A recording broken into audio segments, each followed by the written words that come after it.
CM ಸಿದ್ದರಾಮಯ್ಯನವರಿಗೆ ಇವತ್ತು good Friday. MUDA ಕೇಸ್ನಲ್ಲಿ CBI ತನಿಖೆಯಿಂದ ಪಾರಾಗಿದ್ದಾರೆ ಸಿದ್ದರಾಮಯ್ಯನವರು. ಮುಡಾ ಕೇಸ್ನ ತನಿಖೆಯನ್ನ ಸಿಬಿಐ ಅಧಿಕಾರಿಗಳಿಗೆ ವಹಿಸಬೇಕು ಅಂತ ಸ್ನೇಹಮಯಿ ಕೃಷ್ಣ ಅರ್ಜಿ ಹಾಕೊಂಡಿದ್ರು. ಆ ಅರ್ಜಿಯನ್ನ ಈಗ ಹೈಕೋರ್ಟ್ ವಜಾಗೊಳಿಸಿದೆ. ಸ್ನೇಹಮಯಿ ಕೃಷ್ಣಗೆ ಈಗ ಹಿನ್ನಡೆ ಉಂಟಾಗಿದೆ. ಈ ಕೇಸ್ನಲ್ಲಿ ಸಿಬಿಐ ತನಿಖೆಗೆ ನೀಡಲೇಬೇಕು ಅಂತೇಳಿ ಅರ್ಜಿ ಹಾಕೊಂಡಿದ್ರು. ಆದರೆ ಹೈಕೋರ್ಟ್ ನಕಾರಾತ್ಮಕವಾಗಿ ಆದೇಶವನ್ನ ಕೊಟ್ಟಿದೆ. ದೂರುದಾರ ಸ್ನೇಹಮಯಿ ಕೃಷ್ಣ ಸಲ್ಲಿಸಿದಂತ ಅರ್ಜಿಯನ್ನ ವಜಾಗೊಳಿಸಿದ ಹೈಕೋರ್ಟ್. ನ್ಯಾಯಮೂರ್ತಿ ನಾಗಪ್ರಸನ್ನ ಅವರಿದ್ದಂತ ಪೀಠದಿಂದ ಆದೇಶ ಬಂದಿರುವಂತದ್ದು. ಲೋಕಾಯುಕ್ತ ವರದಿಯಲ್ಲಿ ಯಾವುದೇ ತಾರತಮ್ಯ ಕಾಣ್ತಾ ಇಲ್ಲ ಅಂತ. ಲೋಕಾಯುಕ್ತ ಸ್ವತಂತ್ರ ತನಿಖಾ ಸಂಸ್ಥೆ ಅಂತ ಕೋರ್ಟ್ ಆದೇಶವನ್ನ ಕೊಟ್ಟಿದೆ. ಈಗಾಗಲೇ ಲೋಕಾಯುಕ್ತ ಅಧಿಕಾರಿಗಳು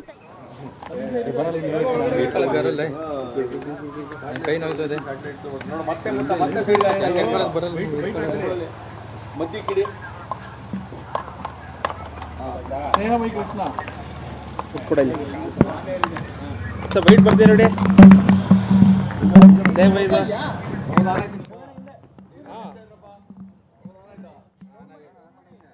ಹೌದು ನೋಡಿ, ಹೌದು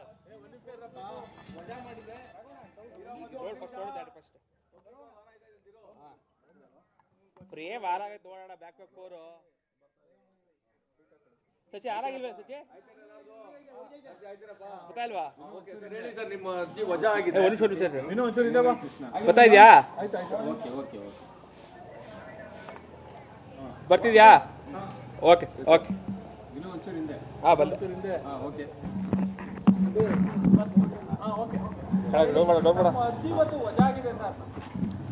ಸರ್, ನಮ್ಮ ಅರ್ಜಿ ವಜಾ ಆಗಿದೆ ಅಂತ ತಿಳಿದು ಬಂದಿದೆ. ಸೊ ನಮ್ಮ ಹೋರಾಟದಲ್ಲಿ ಒಂದು ಹಿನ್ನಡೆ ಆಗಿದೆ ಅಂತ ಹೇಳ್ಬೋದು. ಆದರೆ ಇದರಿಂದ ವಿಚಲಿತನಾಗುವಂಥ ಅಥವಾ ಹೋರಾಟದ ಹಿಂದೆ ಸರಿಯುವಂಥ ಯಾವುದೇ ಪ್ರಶ್ನೆ ಇಲ್ಲ. ಸೊ ನಮ್ಮ ಹೋರಾಟವನ್ನು ನಾವು ಮುಂದುವರಿಸ್ತೀವಿ. ಅಂದರೆ ಮೊನ್ನೆ ಸರ್ವೋಚ್ಚ ನ್ಯಾಯಾಲಯದಲ್ಲಿ ಒಂದು ಮೇಲ್ಮನವಿ ಸಲ್ಲಿಸಿ ಈ ಪ್ರಕರಣ ಸಿಬಿಐಗೆ ಕೊಡಿಸುವಂಥ ಪ್ರಯತ್ನವನ್ನು ನಾವು ಮುಂದುವರಿಸ್ಕೊಂಡು ಹೋಗ್ತೀವಿ.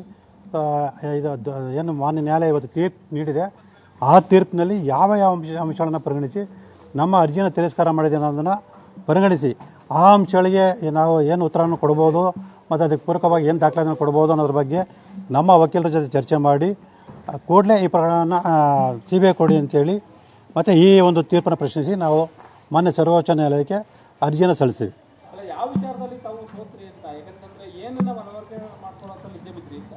ಸರ್, ನಾವು ಮನವರಿಕೆ ಮಾಡಿಕೊಡಿದ್ವಿ.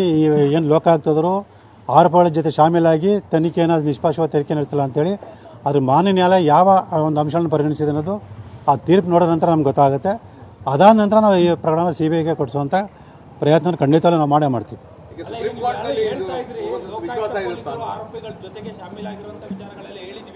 ಹೌದು ಸರ್. ಅಲ್ಲ ಅದೇ ಸರ್, ಆ ಅಂಶನ ಮಾನ್ಯ ನ್ಯಾಯಾಲಯ ಪರಿಗಣಿಸಿದೆ ಇಲ್ಲೋ ಅನ್ನೋದನ್ನು ನಾವು ತೀರ್ಪನ್ನು ಓದಿದ ನಂತರ ಗೊತ್ತಾಗುತ್ತೆ. ಸೊ ಯಾಕೆಂದರೆ ಈಗಾಗಲೇ ಸಾಕಷ್ಟು ಹೇಳಿದ ಹಾಗೆ ಲೋಕಾಯುಕ್ತ ಅಧಿಕಾರಿಗಳು ನಾವು ದೂರು ಕೊಡೋಕ್ಕಿಂತ ಮುಂಚೆನೇ ಸ್ವಯಂ ಪ್ರೇರಿತ ದೂರನ್ನು ದಾಖಲು ಮಾಡಿಕೊಂಡು ಆ ಸರ್ಚ್ ವಾರೆಂಟ್ ಕೂಡ ಪಡೆದಂಥ ಸಂದರ್ಭದಲ್ಲಿ ಆ ವಿಚಾರವನ್ನು ನಗರಾಭಿವೃದ್ಧಿ ಸಚಿವ ಬೈರತಿ ಸುರೇಶ್ ಅವರಿಗೆ ತಿಳಿಸಿದ್ದು. ಮತ್ತು ಆ ಕೂಡಲೇ ಬೈರತಿ ಸುರೇಶ್ ಅವರು ಹೆಲಿಕಾಪ್ಟರ್ ಬಂದು 140 ಕಡತಗಳನ್ನು ತೊಗೊಂಡೋಗಿರೋಂಥದ್ದು. ಈ ಒಂದು ಹಿನ್ನೆಲೆಯಲ್ಲಿ ಲೋಕಾಯುಕ್ತರು ತನಿಖೆಯನ್ನು ಮುಂದುವರಿಸಿದೆ ಆ ಅರ್ಜಿಯನ್ನು ಮುಕ್ತಾಯ ಮಾಡಿರುವಂಥದ್ದು. ಈ ಎಲ್ಲವನ್ನು ಕೂಡ ಮಾನ್ಯ ನ್ಯಾಯಾಲಯ ಗಮನಕ್ಕೆ ತಂದಿದ್ದೀವಿ. ಅದ್ರ ಜೊತೆಗೆ ಸಿದ್ದರಾಮಯ್ಯ ವಿಚಾರಣೆ ಒಳಪಡಿಸೋ ಸಂದರ್ಭ ಅಂದರೆ ವಿಚಾರಣೆ ಒಳಪಡಿಸುವಂಥ ಸಮಯವನ್ನು ತನಿಖಾಧಿಕಾರಿ ನಿಗದಿ ಮಾಡಿದ್ದು, ಆದರೆ ವಿಚಾರಣೆಯಿಂದ ಹೊರಗೋಗುವಂಥ ಸಮಯವನ್ನು ಸಿದ್ದರಾಮಯ್ಯ ನಿಗದಿ ಮಾಡಿದಂಥದ್ದು. ಇದೆಲ್ಲವನ್ನು ಕೂಡ ನಾವು ಮಾನ್ಯ ನ್ಯಾಯಾಲಯ ಗಮನಕ್ಕೆ ತಂದೀವಿ. ಆದರೆ ಮಾನ್ಯ ನ್ಯಾಯಾಲಯ ಏನು ಲೋಕಾಯುಕ್ತವರು ಏನು ವರದಿಗಳು ಕೊಟ್ಟಿದ್ದಾರೆ ಆ ವರದಿಗಳನ್ನು ಆಧರಿಸಿ ಬಹುಶಃ ಸರಿಯಾದ ನಿಟ್ಟಿನಲ್ಲಿ ತನಿಖೆ ನಡೀತಾ ಇದೆ ಅನ್ನೋ ಒಂದು ಹಿನ್ನೆಲೆಯಲ್ಲಿ ಈ ತೀರ್ಪನ್ನು ಕೊಟ್ಟಿರ್ಬೋದು ಅಂತ ಅನಿಸುತ್ತೆ. ಸೊ ಹಾಗಾಗಿ ಆ ತೀರ್ಪನ್ನು ಪಡೆದ ನಂತರ ಅಲ್ಲಿರ್ತಕ್ಕಂಥ ಲೋಪಾದೇಶವನ್ನು ಗುರುತಿಸಿ ಸೊ ಮಾನ್ಯ ಸರ್ವೋಚ್ಚ ನ್ಯಾಯಾಲಯಕ್ಕೆ ನಾವು ಕೂಡಲೇ ಮೇಲ್ಮನವಿ ಸಲ್ಲಿಸ್ತೀವಿ. ಮೇಲ್ಮನವಿ ಸಲ್ಲಿಸುವಂಥದ್ದು ಮತ್ತೆ ತಮಗೆ ಸುಪ್ರೀಂ ಕೋರ್ಟ್ನಲ್ಲಿ ವಿಶ್ವಾಸ ಇದೆಯಾ ಇದು ಸಿಬಿಐಗೆ ಹೋಗಬೇಕು ಪ್ರಕರಣ ಅಂತೇಳಿ? ಸರ್, ಖಂಡಿತವಲ್ಲ ಸರ್. ನಾವು ವಿಶ್ವಾಸ ಇಟ್ಕೊಂಡೆ ನಾವು ಅರ್ಜಿಯನ್ನು ಸಲ್ಲಿಸ್ತಾ ಇದ್ದೀವಿ. ಸೊ ಅದೇ ರೀತಿ ಈಗಲೂ ಕೂಡ ನಾವು ವಿಶ್ವಾಸ ಇಟ್ಕೊಂಡೆ ಮುಂದಿನ ವಾರದಲ್ಲೇ ಸಲ್ಲಿಸುವಂಥ ಪ್ರಯತ್ನ ನಾವು ಮಾಡ್ತೀವಿ. ಯಾಕಂದ್ರೆ ಸರ್ ಸಿಎಂ ಸಿದ್ದರಾಮಯ್ಯ ಪ್ರತಿ ಬಾರಿ ಹೇಳ್ತಾ ಇದ್ದು ಯಾವುದೇ ತನಿಖೆಗಳು ನಡೀತಾ ಇದೆ, ಮೂರು ತನಿಖೆಗಳು ನಡೀತಾ ಇದೆ ಅನ್ನೋದನ್ನು ಕೂಡ ಅವರು ಗಮನಕ್ಕೆ ತಂದಿದ್ದಾರೆ. ಬಹುಶಃ ಏನಾದ್ರು ಈ ತನಿಖೆಗಳು ಮುಕ್ತಾಯ ಆಗೋವರೆಗಾದ್ರೂ ಕಾಯ್ತೀರಾ ಅಥವಾ ಇಲ್ಲ ಸರ್.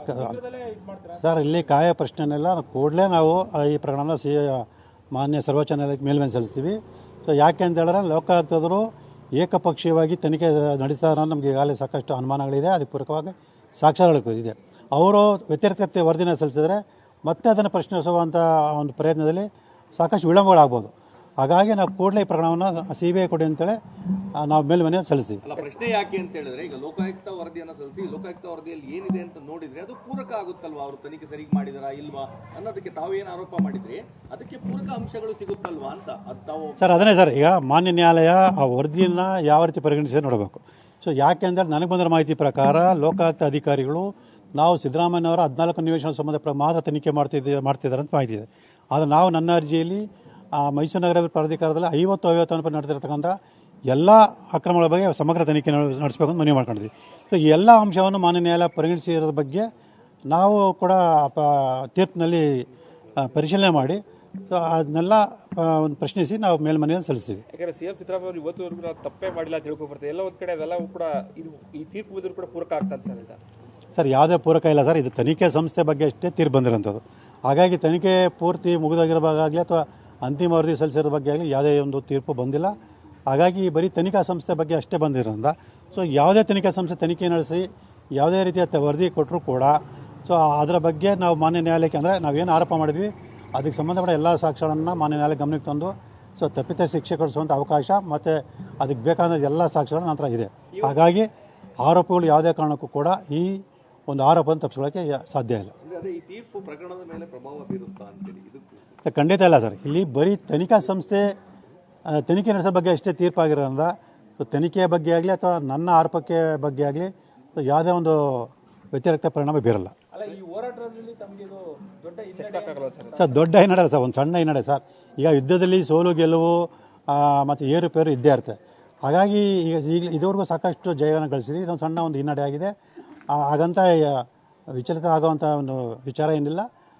ಅದೇ ಉತ್ಸಾಹದಿಂದ ಅದೇ ಒಂದು ಹೋರಾಟದ ಮನೋಭಾವದಿಂದ ಮೇಲ್ಮನೆ ಸಲ್ಲಿಸಿ ಈ ಪ್ರಕರಣ CBI ಕೊಡಿಸುವಂಥ ಪ್ರಯತ್ನ ನಾವು ಮುಂದುವರಿಸ್ಕೊಂಡು ಹೋಗ್ತೀವಿ. ಈಗ ಲೋಕಾಯುಕ್ತ ವರದಿಯನ್ನು ಯಾರೂ ಸಹ ನೋಡಿಲ್ಲ ಅಥವಾ ಯಾವುದೂ ಅಧಿಕೃತವಾಗಿ ಗೊತ್ತಾಗಿಲ್ಲ. ಸೊ ಹಾಗಾಗಿ ಲೋಕಾಯುಕ್ತ ವರದಿ ಮೇಲೆ ಅಂದ್ರೆ ಈ ತಮ್ಮ ಆರೋಪಗಳಿಗೆ ಪೂರಕವಾದಂತಹ ತನಿಖೆ ಆಗಿರುತ್ತೆ ಅನ್ನೋ ವಿಶ್ವಾಸ ಇದೆಯಾ ಅಥವಾ ಈಗಲೂ ಇಲ್ವಾ ಅಂತ ಸರ್ ಮಾನ್ಯ ನ್ಯಾಯಾಲಯ ಯಾವ ಅಂಶಗಳನ್ನು ಪರಿಗಣಿಸಿದ್ರೆ ನಮ್ಗೆ ಗೊತ್ತಿಲ್ಲ ಸರ್. ಯಾಕಂದರೆ ವರದಿ ಅದೇ ವರದಿ ಬಗ್ಗೆ ಸರ್, ಅದನ್ನೇ ವರದಿ ಬಗ್ಗೆ ಅವ್ರು ಏನು ಕೂಡ ವಿಶ್ವಾಸ ಇಲ್ಲ ಸರ್. ಯಾಕೆಂದರೆ ನಾನು ತನಿಖಾಧಿಕಾರಿನ ಭೇಟಿ ಮಾಡೋ ಸಂದರ್ಭದಲ್ಲಿ ಅವರನ್ನು ಮಾತಾಡಿಸೋ ಸಂದರ್ಭದಲ್ಲಿ ಮತ್ತು ನನಗೆ ಬೇರೆ ಮೂಲಗಳಿಂದ ತಿಳಿದು ಬಂದಿರೋಂಥ ಅಂಶಗಳನ್ನು ಪರಿಗಣಿಸಿದಾಗ ಲೋಕಾಯುಕ್ತದವರು ನನ್ನ ಅರ್ಜಿಗೆ ಸಂಬಂಧಪಟ್ಟಾಗಿ ಸಮಗ್ರವಾಗಿ ತನಿಖೆ ನಡೆಸಲ್ಲ.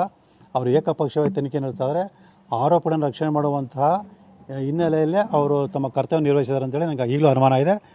ಮಾನ್ಯ ನ್ಯಾಯಾಲಯದಲ್ಲಿ ಆ ತನಿಖೆಯ ಬಗ್ಗೆ ಯಾವ ಅಂಶಗಳಿದೆ ಅನ್ನೋದು ಗಮನಿಸಿದಾಗ ಅದ್ರ ಬಗ್ಗೆ ಸ್ಪಷ್ಟತೆ ಗೊತ್ತಾಗುತ್ತೆ. ಸರ್ 2010 ಆದೇಶ ಉಲ್ಲೇಖ ಮಾಡ್ತಾ ಇದ್ರಿ ಸರ್, ಇದೆಲ್ಲೂ ಪರಿಗಣನೆ ಬರಲಿಲ್ವಾ ಸರ್ ಅಂತ? ಸರ್ ಖಂಡಿತ ಗೊತ್ತಿಲ್ಲ ಸರ್. ಅದನ್ನು ಹೇಳಿದ ನಾನು ಈಗಲೂ ಹೇಳೋಂಥದ್ದು ನೀವು ಕೂಡ ದಾಖಲಾತಿ ಪರಿಗಣಿಸ್ಬೋದು. ಏನು ಆರೋಪ ಮಾಡಿ ಅದಕ್ಕೆ ಪೂರಕವಾಗಿ ಬರೀ ಎರಡು ದಾಖಲೆಗಳನ್ನ ಪರಿಗಣಿಸ್ಬೋದು. ಒಂದು, ಶ್ರೀಮತಿ ಪಾರ್ವತಿಯವರಿಗೆ ಏನು ನಿವೇಶನ ಮಂಜೂರಾತಿ ಮಾಡಿ ಆದೇಶ ಮಾಡಿದರೆ ಆ ಆದೇಶದಲ್ಲಿ 2015ರಲ್ಲಿ ಸರ್ಕಾರ ಒಂದು ಅಧಿಸೂಚನೆ ಹೊರಡಿಸಿದೆ. ಆ ಅಧಿಸೂಚನೆ ಪ್ರಕಾರ ನಿವೇಶನ ಹಂಚಿಕೆ ಮಾಡಿದ್ದೀವಿ ಅಂತ ತಿಳಿಸಿದ್ದಾರೆ. ಆದರೆ ನೀವು ಅಧಿಸೂಚನೆ ಗಮನಿಸಿದಾಗ ಆ ಅಧಿಸೂಚನೆ ಎಲ್ಲೂ ಕೂಡ 50 ಅನ್ನೋ ನಿವೇಶನ ಕೊಡಬೇಕು ಅಂತೇಳಿ ಉಲ್ಲೇಖ ಇಲ್ಲ. ಹಾಗಾಗಿ ಆ ಉಲ್ಲೇಖ ಇಲ್ಲದರೂ ಕೂಡ ಆ ಅಧಿಸೂಚನೆ ಆಧರಿಸಿ ನಿವೇಶನ ಮಂಜೂರಾತಿ ಮಾಡಿರೋದು ಅಕ್ರಮ ಅಂತೇಳಿ ಸ್ಪಷ್ಟವಾಗಿ ಗೊತ್ತಾಗುತ್ತೆ.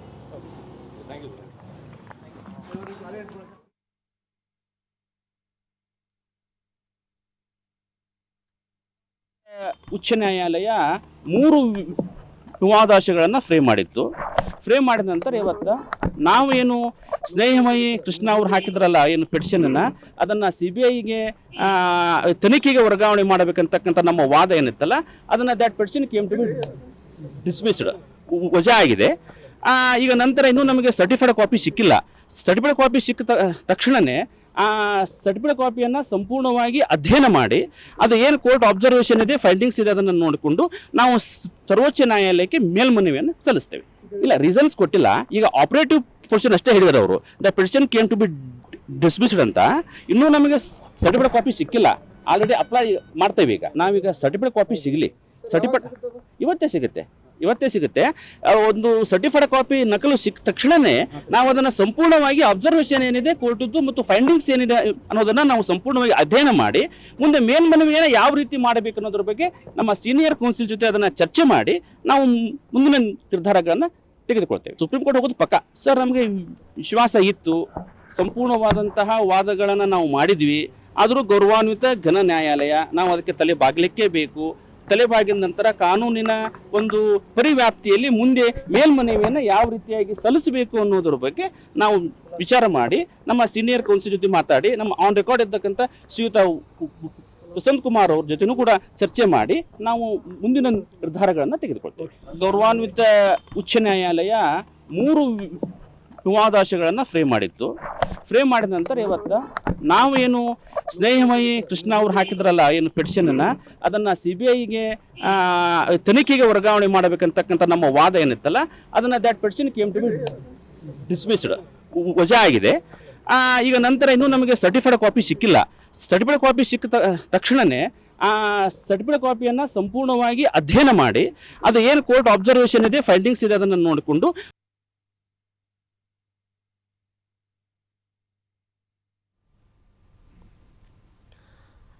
ಇವತ್ತು ಸ್ನೇಹಮಯಿ ಕೃಷ್ಣ ಅವರು ಏನು ಅರ್ಜಿ ಹಾಕೊಂಡಿದ್ರು ಮುಡಾ ಪ್ರಕರಣವನ್ನ CBIಗೆ ವಹಿಸಬೇಕು, ಲೋಕಾಯುಕ್ತ ಅಧಿಕಾರಿಗಳ ಮೇಲೆ ನಮಗೆ ವಿಶ್ವಾಸ ಇಲ್ಲ, ನಂಬಿಕೆ ಇಲ್ಲ, ಸರ್ಕಾರದ ಪರವಾಗಿ ಅಥವಾ ಸಿದ್ದರಾಮಯ್ಯನವರ ಪರವಾಗಿನೇ ಅವರು ತೀರ್ಪನ್ನು ಕೊಟ್ಬಿಡ್ತಾರೆ, ಹಾಗಾಗಿ ವರದಿಯಲ್ಲಿ ಯಾವುದೂ ಕೂಡ ಪಾರದರ್ಶಕವಾಗಿರೋದಿಲ್ಲ ಅಂತ ಒಂದಷ್ಟು ಅನುಮಾನಗಳನ್ನು ವ್ಯಕ್ತಪಡಿಸಿ ಈ ಕೇಸನ್ನು CBIಗೆ ವರ್ಗಾವಣೆ ಮಾಡಲೇಬೇಕು ಅಂತ ಒತ್ತಾಯಿಸಿ ಅರ್ಜಿ ಹಾಕೊಂಡಿದ್ರು. ಅದರ ಅರ್ಜಿ ವಿಚಾರಣೆ ಇವತ್ತು ಧಾರವಾಡದ ಹೈಕೋರ್ಟ್ನಲ್ಲಿ ನಡೆದಿದೆ. ನ್ಯಾಯಮೂರ್ತಿ ನಾಗಪ್ರಸನ್ನ ಅವರ ಪೀಠ ಏನಿದೆ ಈ ಒಂದು ಅರ್ಜಿಯನ್ನು ತಿರಸ್ಕಾರ ಮಾಡಿದೆ, ವಜಾ ಮಾಡಿದೆ. ಸದ್ಯಕ್ಕೀಗ ಸ್ನೇಹಮಯಿ ಕೃಷ್ಣ ಅವರು ನಾನು ಸುಪ್ರೀಂ ಕೋರ್ಟ್ ಮೆಟ್ಟಿಲೇರ್ತೀನಿ ಅಂತ ಹೇಳ್ತಾ ಇದ್ರು. ಅವರ ಪರ ವಕೀಲರು ಕೂಡ ಅದನ್ನೇ ಹೇಳ್ತಾ ಇದ್ರು. ಮತ್ತೊಂದು ಕಡೆ ಕೋರ್ಟ್ ಕೊಟ್ಟಿರುವಂಥ ಒಂದಷ್ಟು ಪ್ರಶ್ನೆಗಳು ಅಥವಾ ಏನು ಉಲ್ಲೇಖ ಮಾಡಿದೆ ಅಂತ ನೋಡೋದಾದರೆ ಲೋಕಾಯುಕ್ತ ಸಂಸ್ಥೆ ಕೂಡ ಸ್ವತಂತ್ರವಾಗಿಯೇ ಇದೆ, ಅದ್ರ ಮೇಲೆ ಯಾವ ಪ್ರಭಾವನೂ ಬೀರಲ್ಲ, ಹಾಗಾಗಿ ಲೋಕಾಯುಕ್ತ ಅಧಿಕಾರಿಗಳೇ ತನಿಖೆಯನ್ನು ಮುಂದುವರಿಸಲಿ ಅಂತ.